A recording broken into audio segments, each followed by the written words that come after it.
are going to appoint Mad Dog Mattis as our Secretary of Defense. Mad Dog. He's great. He is great. I asked one of the generals, I love the generals, and I won't use his name, but he probably would come forward. But I said to him, "You're a good general, aren't you?" "Yes, sir, I am." I said, "So how do you compare to General Mattis? How do you compare to Mad Dog?" "Sir, he's better than I am." I loved it. I said, "I love you to say that." They love him.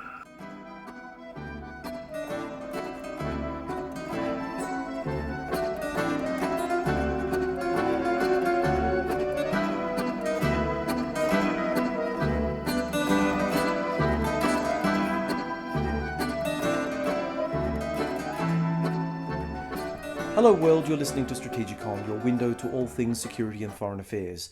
It is Friday, December 9, 2016, episode 20. For today's topic, we'll be joined by Strategicon co-host and SIA's resident existentialist philosopher, David Olney. Hello, David. Greetings, John. Greetings, listeners. Before we get started on today's episode, I would like to remind listeners that Strategicon can be found on iTunes, SoundCloud, YouTube, as well as a link to our podcast on the Sage International Australia website, www.sageinternational.org.au. Today's episode, we'll be looking at the thorny issue of military leadership in the modern age. Following on from the announcement that retired US Marine Corps General James Mad Dog Mattis is soon to be President Trump's Secretary of Defense, a man known for his questioning of America's civilian leadership, a reputation that got him fired from his post as head of US Central Command under Obama in 2013. Was this a wise choice? Allegedly, Mattis was in favor of strong actions against Iran, a country whose hands has been behind supporting anti-American groups in Afghanistan and Iraq. In a piece written by former founder and CEO of American think tank Stratfor, and who now heads up Geopolitical Futures, George Friedman reflected on the idea that it is no crime for a military man to confront the policy options of civilian or military bureaucrats. In his views, such bureaucrats are usually far removed from any combat zone, generally have no real-world experience serving in combat, and thus their grip on reality when it comes to launching and maintaining a war is flimsy at best. In Friedman's view, and I quote, "The President is Commander-in-Chief, and the Secretary of Defense is whom senior leaders must report to. The senior commanders are far from the battlefield as civilians, and their knowledge of the battlefield is what they read in reports from the field. Some have heard a shot fired in anger at some point. Many have never been in combat. They are part of the same system of denial as are the civilians. But a career's worth of effort has gone into your stars. You don't throw that away to tell the truth you may not know, and for which your career will be ended. It was true when Douglas MacArthur told Harry Truman he couldn't win in Korea without using nukes. It was not what Truman wanted to hear, nor did he want the public to hear it. So he fired MacArthur, accepted a draw, and portrayed MacArthur as a madman." End quote. So this idea of speaking truth to power, is it a unique burden that the military as an institution has to face? How has the civilian-military relationship in a Western bureaucratic cultural sense fared since World War II? Are those who practice the profession of arms forever doomed to kowtow to bureaucrats who have limited real-world experience in fighting? David? Let's go back to the 1950s to the first really important book on this. We start with Samuel P. Huntington's PhD thesis, The Soldier and the State, where he argues in the 1950s that the political elite and the military elite are now both becoming professional classes without any shared experience. So this begins an unequal dialogue where the politicians are always interested in being politicians, have no experience beyond that, and professional soldiers have experience of soldiering, but don't have anything in common with their political leaders anymore. And that as a consequence of this, neither side really understands each other, and there is a massive risk for a huge loss of respect. And the underlying implication, it seems, in Huntington's book is it is beholden on the political elite that they ask for soldiers' opinions in private so that they can be well informed, and it's up to the military elite to provide unvarnished answers when they're asked. I think what we're seeing now, and the huge problem today, is the political elite think they're all knowing. They're not providing that private, clear opportunity for generals to speak, which means the generals who genuinely believe I have a greater understanding of what's going on than my political master are left with no choice but to speak publicly. So what they're being punished for is truth in public. Yep. Because they're not being given the opportunity for truth in private. So generally speaking, the idea of civilian leadership over the military, which was essentially established to prevent an unaccountable military from running a war without restraint, this was a noble aim, but now we have an unaccountable civilian leadership that are running wars that have been far from successful, and we only have to look at Iraq and Afghanistan as examples of that. I mean, can people in the defense military bureaucracy get the balance right between the technocratic leadership aspirations of civilian policy wonks and hard-bitten warriors, or are we condemned to have this non-creative tension remain with us for the duration? I think the tension is innate to the system. The idea that what you have is an unequal professional dialogue. You have political masters who don't understand the soldiering, and you have soldiers who don't have to take the final decision. I think one of the great mistakes in this, though, is that the political elite seem to assume that if they didn't exercise civilian control, the military would go into crazy, ridiculous wars. Whereas what we see in the last 40 years, it's soldiers that understand the cost of war. And act with restraint. Precisely. Yeah. It's soldiers that go, is that really worth all my people's lives? Yep. Is that worth all this sort of political capital? Is this worth all this social capital? Is this worth the economic cost?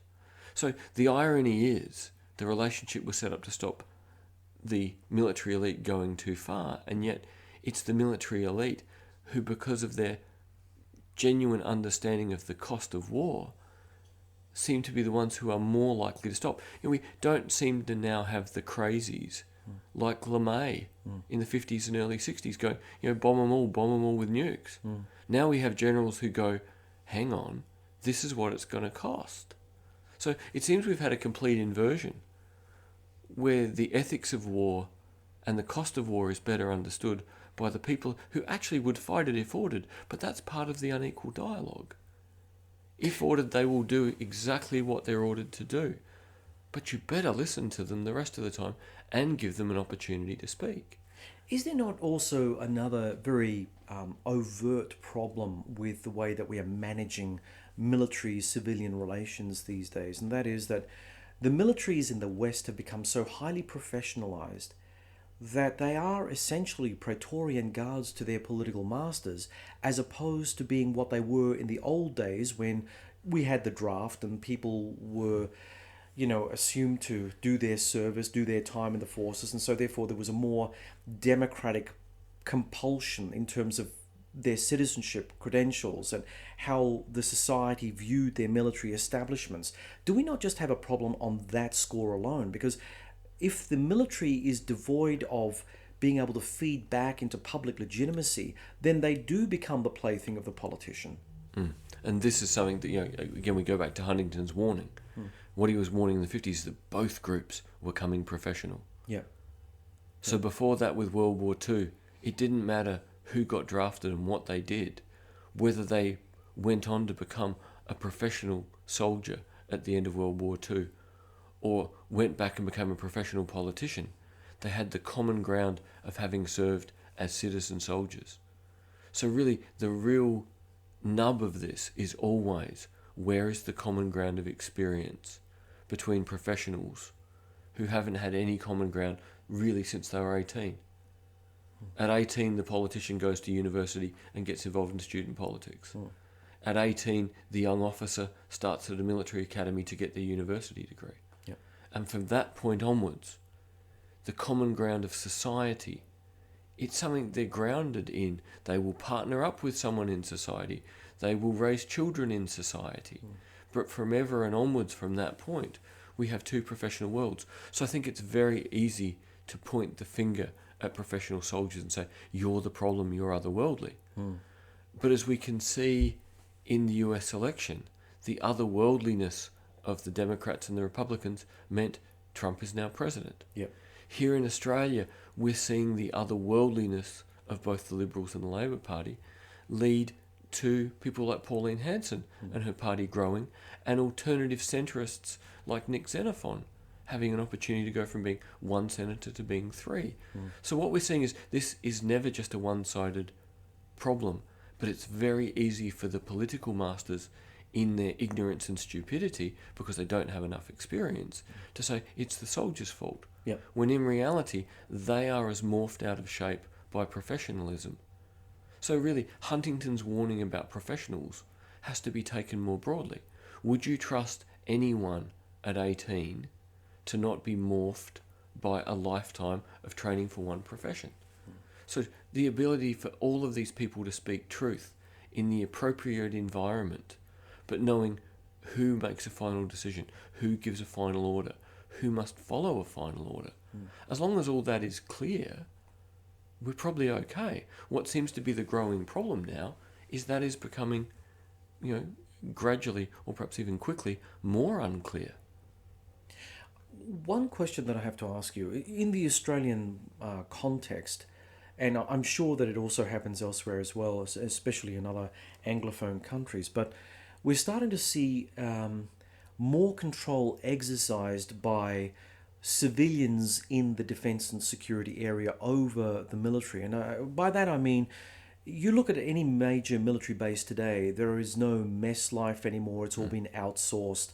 There is no care taken specifically toward the soldier, the person in uniform. As a matter of fact, I could go one step further and suggest that those in the civilian echelons do think that they belong to a shadow force of some description, whereby they have their status, their bureaucratic status is given equal weight to military ranking, and in some cases you will have civilians who have this particular ranking structure bark orders at uniformed people because they can. This bespeaks to me a level of dysfunction in our force. There should be balance between the civilians and the military. There is no balance today. Has the pendulum swung too far in one direction? Well, here we get to the outsourcing model, that really the civilians initially in this destabilised situation tended to be ex-uniform, coming back to do a similar job to what they'd done in uniform, but without having to deploy. Yep. So they walked in with the credibility of having once been in uniform. So that as a point to start with, it was part of the whole thing of let's make this more efficient, let's save money. Now, when it was people who all understood the rules and had once been in uniform, maybe that could work. But when you've now got the combination of let's get people once they're out of uniform and put them in as contractors, and now let's have contractors for the non-dangerous stuff, for civilians who have no real sense of what they've engaged in. Essentially, you have the kind of destabilisation there that we see throughout society, where economic rationalism has destabilised functional systems and cohesive cultures. Yep. So if it's wrecked industry, well, it's also a great danger for defence. To go back to an Australian example, it's a bit different. When you were talking, I immediately thought of General Cantwell here when he wrote his book after he'd been treated for post-traumatic stress. Yeah, I remember that. And he came out on the morning that a unit he'd commanded in Afghanistan was about to redeploy, and on national radio said, there's no point to this war. So, listeners, I don't want anyone to assume that what we're saying here is everyone in uniform gets it right and everyone out of uniform is not understanding the issue. General Cantwell that day said to 1,500 Australians that there's no point in being in Afghanistan. You're about to deploy and it's pointless. Yeah. And as their former commander in country, there could not have been a more catastrophic thing he could have said. Now, he didn't say it again. Who knows who the phone call came from that said, look, have that thought. but the people you served with, who served under you, are about to go back. So the situation has got so fluid and so complex, the likelihood there will be mistakes on both sides. But the key thing is, it is the political side of this unequal dialogue that has the power to make space for honest dialogue and to make space for private honest dialogue.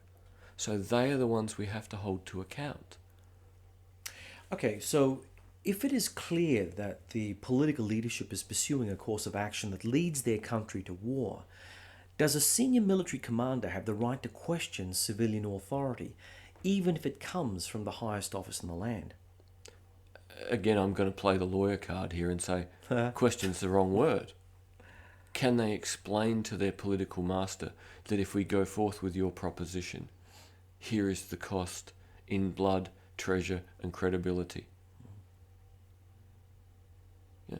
Questioning is one thing. Stating the consequences of a course of action, same outcome, different way of getting there.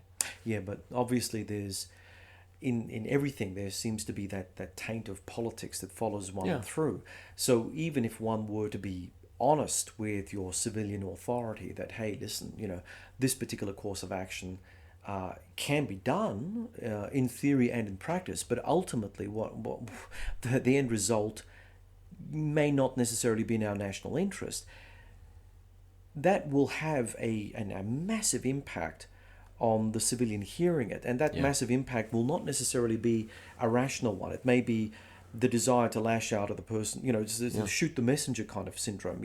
Someone's just come to me and said that my plan, my perfect plan, the plan that I've been hatching for the last, 6 months, 8 months or whatever, is now flawed. Well, I will not stand by this. I will go ahead and do whatever the hell I want, and irrespective of what, devil be damned, whatever the consequences are.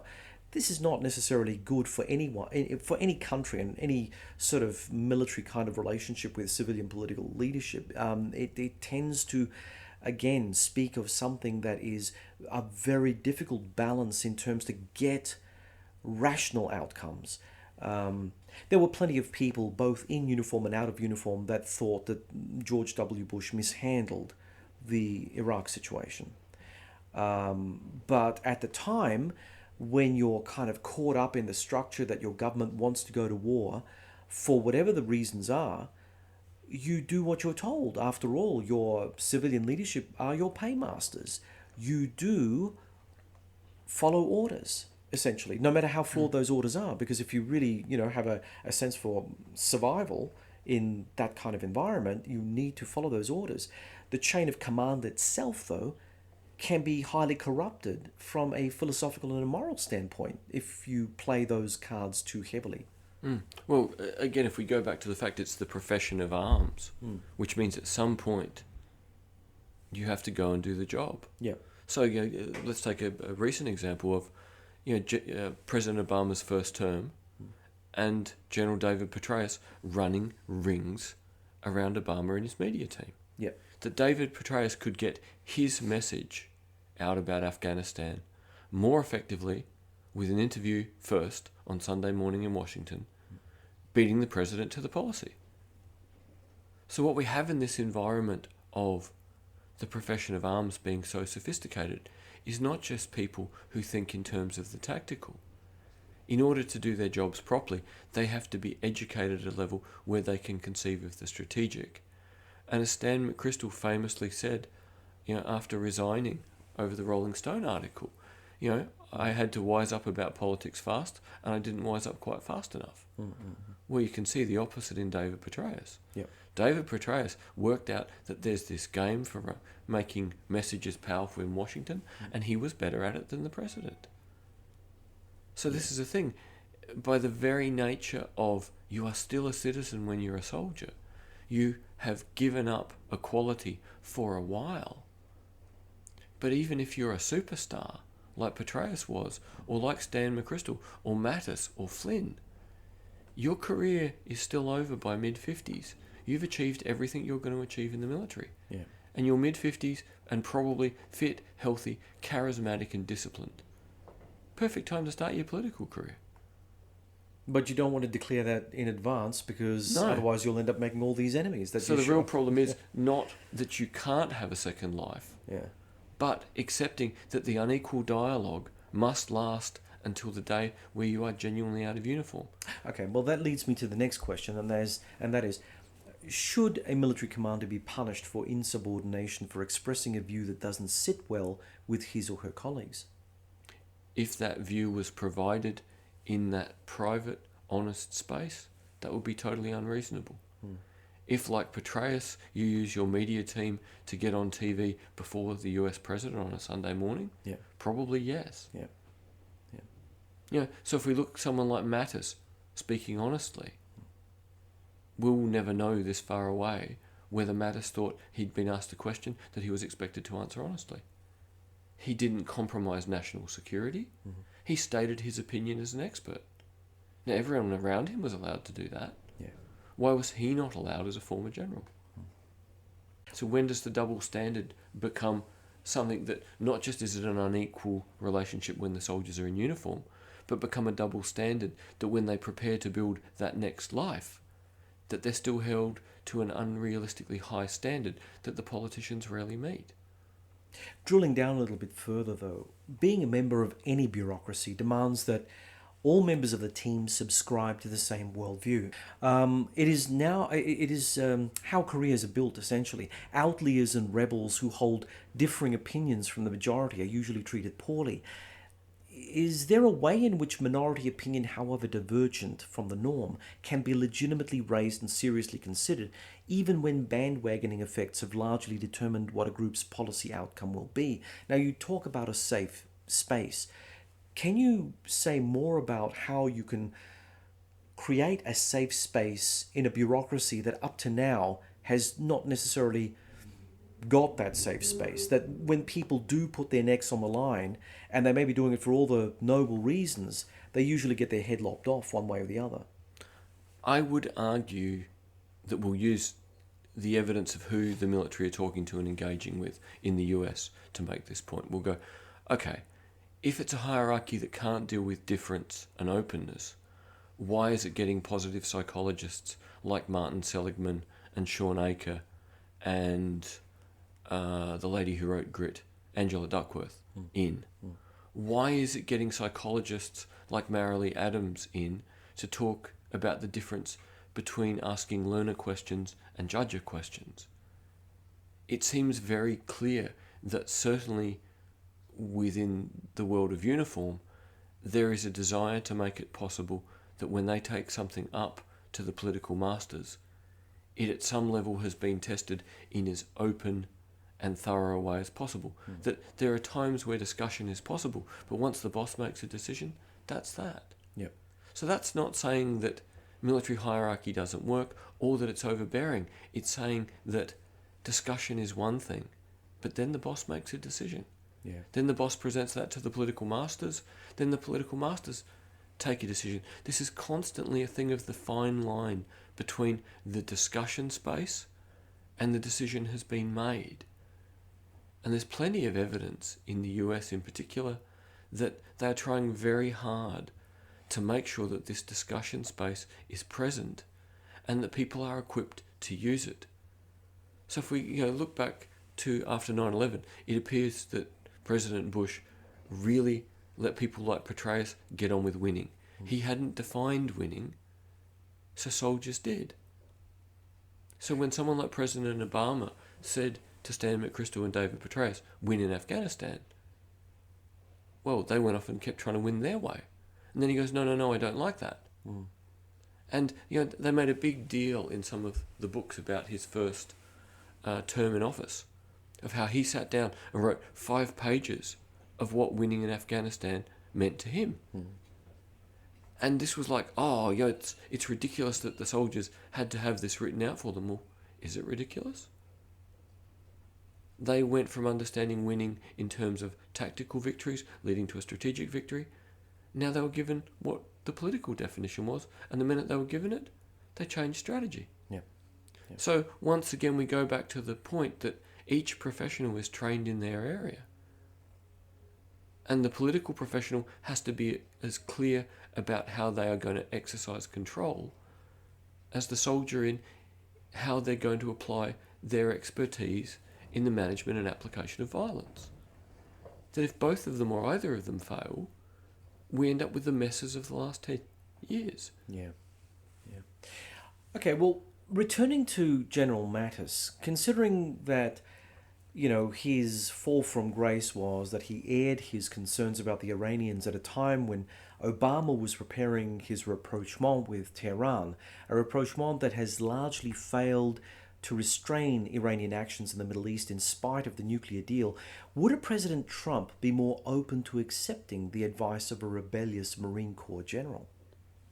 I'll start with the end point, and that is, he's not rebellious. Well, according to Obama, he may have been. Yeah, but rebellious. Obama had to deal with Petraeus, who scared the hell out of him, and Stan McChrystal, who was willing to keep, sending JSOC in to kick indoors at 3 a.m. Oh. Obama did not deal with the reality of uniform deciding what victory looks like and getting on with it. How was Obama ever going to deal with a hard-charging Marine general? But let's put this hard-charging Marine general in context. This is a hard-charging Marine general that came up through the ranks in General Krulak's reformed Marine Corps. The Marine Corps that absorbed the 3-block war. The Marine Corps that absorbed the idea of think first. It's Mattis who launched the Combat Hunter program that allowed platoons of Marines to spot the person acting weird in a crowd, isolate them, and quite often arrest them rather than kill them. Yeah. Mattis is a highly evolved general. So by political standards, he may rattle them because he looks more charismatic, more forthright, better informed, and more credible. And his nickname is Mad Dog. Yeah. But again, it's the Marine Corps. Yeah. You're hardly going to call him pleasant thinker. Nice guy. Yeah, we're not going to have, Nice guy with an M16. we're not going to have pleasant thinker Mattis. No, We're going to have Mad Dog Mattis. But let's look at Trump. One thing that is clear is he surrounds himself with people with lots of information, and that he supposedly listens and then does what he damn well pleases. That's true. That's what the reputation is so far. So would it matter who you stuck around him? That's leading me to the next question, Dave. So let's go one step further. Was Mattis's appointment a wise move? And could we even go one step further still and argue that his appointment was part of Trump's overall strategy of draining the swamp that is Washington, D.C. and shaking the system up? He's a Marine Corps general who genuinely seemed to do things to benefit the Marine Corps. He's not politicised in the way that Petraeus was. It seems to me a pretty sensible pick. He's not a special forces general who's going to go cloak and dagger, let JSOC off the leash with 70,000 motivated people and wreak havoc across the planet. Yeah. So if the toss-up were Petraeus, who is a political animal, Stan McChrystal, who could have turned it back into JSOC, or Mattis, really? Mattis was a good move. It seems a very credible choice from the branch of the military who, in a sense, because they're an integrated force, brings the most understanding of integrated operations, broad spectrum operations to the table that anyone could bring in a single voice. All right, here's another thing for you. Mattis would be of the type that would understand the nature and dynamics of alliance relationships. Now, here in Australia, since Trump has become president-elect of the United States, we've been running around like headless chickens trying to figure out whether this is a good thing, a bad thing, or something in between. I suppose one could then say that having Mattis as Secretary of Defense and being someone who understands these issues of war and peace and alliance and what's good and what's bad in terms of alliance, Australia's position in the alliance framework with the United States is pretty much secure with someone like Mattis in charge of the defense apparatus in the United States. Would I be correct? I suppose what it would do would make people in uniform in Australia go, the close relationship might be okay if this is the mediating force between Trump's tantrums and practical outcomes. Yeah. That there is a sensible, highly experienced person in the middle. And that really, we can all guesstimate what happens next year.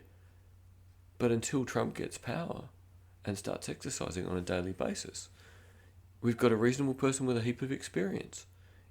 In Mattis, that's a step forward. That gives us one less reason to worry. Has it got rid of the problem of what Trump does next? No. Is the phone call to Taiwan somewhat worrying for most insiders? Yes. Yeah. Is it an interesting tactic to see how far you can push China and how they respond? Absolutely. Yeah. Have insiders dealt with that, reading on it well? No. So the fact that Mattis took a hard line on Iran, when in reality they were going, we got a deal, now let's push you. That's the line that's been used on Americans, it seems, or on America for the last 15 years by nearly everyone. You say what you're going to do, but we'll push you anyway. And America has not used power well, has not used its influence well. So someone who actually states that reality, truth in the halls of diplomacy and international relations, rather than idealistic cosmopolitanism, does seem somehow to be a step forward. Yeah, I agree with you.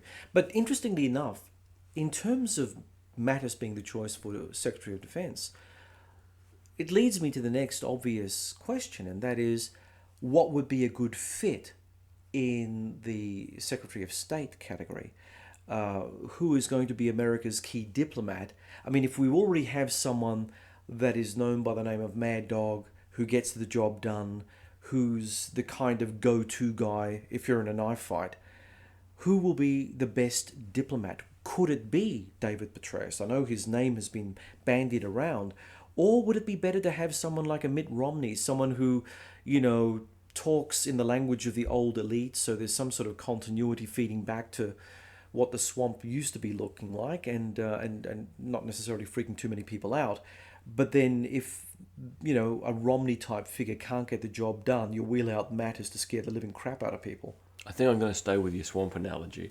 Okay. What, the draining of the swamp? No. I would argue that, Romney is a creature of the swamp. Yeah. He's happily swimming around, 2 eyeballs, 2 nostrils above the water. What does that make Petraeus then? If he is a serious contender? This was what I was about to say. Is Petraeus is the creature in the swamp that Romney's looking out for. So he's like the creature in the Black Lagoon. Yeah. Yeah, okay. Romney's the 5-foot alligator going, I'm kind of scary. Yeah. Petraeus is whatever eats alligators. Yeah, okay. So I would argue in picking Romney, he would get essentially, a hack. A hack like the rest of a potential conventional Republican cabinet. What's the point? He won on a protest vote. Don't pick a sort of, an insider candidate. And yet, if he goes Petraeus, he's going to a highly politically capable, venal creature. And I'll use that word because, again, lots of people were talking that Petraeus was a potential candidate for president. Yes, that's right. If he got this gig now, is it a way for him to put his reputation back together?